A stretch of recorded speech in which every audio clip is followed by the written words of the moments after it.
नमस्कार मित्रांनो, स्वागत आहे आपले साई स्वराज ऑनलाईन सर्व्हिसेस या आपल्या यूट्यूब चॅनलवर.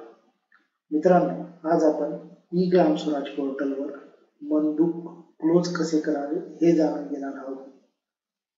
मनबुक क्लोज करण्यासाठी प्रथमतः E Gram Swaraj portal open करावे. त्याची लिंक डिस्क्रिप्शन मध्ये दिलेली आहे. त्यानंतर या ठिकाणी लॉगिन वर क्लिक करावे व ॲडमिन लॉगिनचा आयडी, पासवर्ड व कॅप्चा टाकून लॉगिन करावे.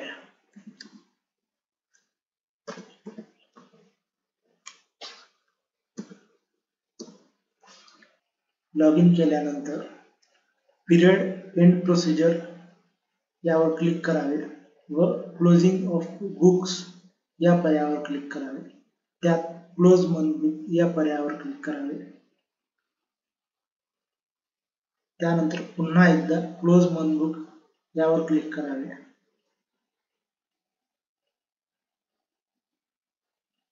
सर्व डेट्स दाखवल्या जातील व क्लोज मनबुक वर क्लिक करावे.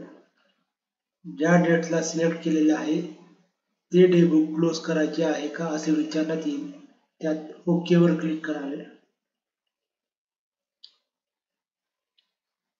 त्यानंतर क्लोज अँड डिजिटली साइन मनबुक for all online scheme from maker login first and then close the मनबुक from admin user असा पॉपअप येईल. त्यावर ओके वर क्लिक करावे व ॲडमिन लॉगिन मधून लॉग आउट करून घ्यावे. त्यानंतर मेकर लॉगिन वर लॉगिन करावे. मेकर लॉगिनचा आयडी, पासवर्ड व कॅप्चा टाकावा.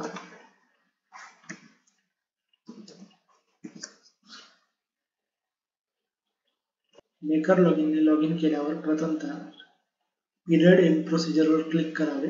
क्लोजिंग ऑफ बुक्स या पर्यायावर क्लिक करावे व scheme wise day book close हा पर्याय ओपन करावा. त्यानंतर स्कीम नेम चूज करावे, 15 फायनान्स कमिशन व क्लोज डे बुक या पर्यायावर क्लिक करावे.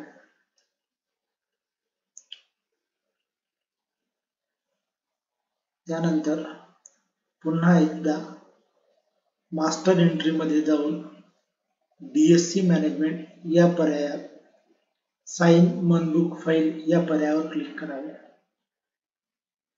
व यात 15 फायनान्स स्कीम सिलेक्ट करून घ्यावी व DSC कनेक्ट करावी. DSC कनेक्ट केल्यानंतर अप्लाय डिजिटल सिग्नेचर या पर्यायावर क्लिक करावे व आपला DSC चा टोकन पासवर्ड एंटर करावा. त्यानंतर कन्फर्म साइनिंग वर क्लिक करावे.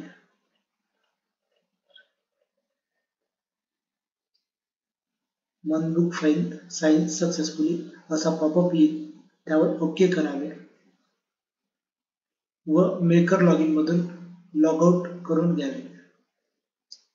त्यानंतर पुन्हा एकदा ॲडमिन लॉगिन मध्ये लॉगिन करावे.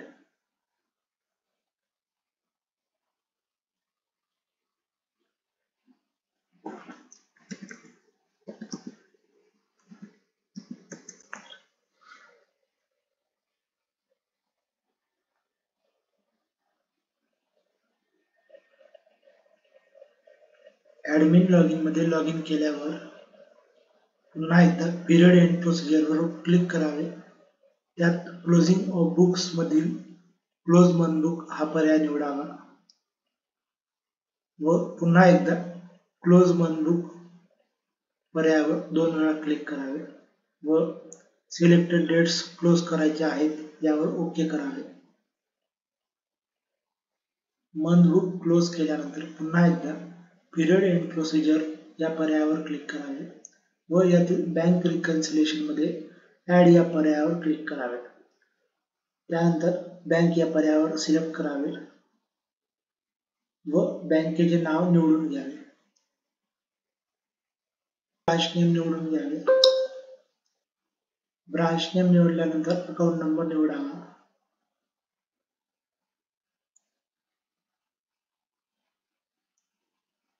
मंथ बरोबर आहे याची खात्री करावी व balance as per cash book ही अमाउंट या ठिकाणी balance at the end of month या ठिकाणी टाकावी व रिकन्सिल या पर्यायावर क्लिक करावे. त्यानंतर फ्रीज या पर्यायावर क्लिक करावे.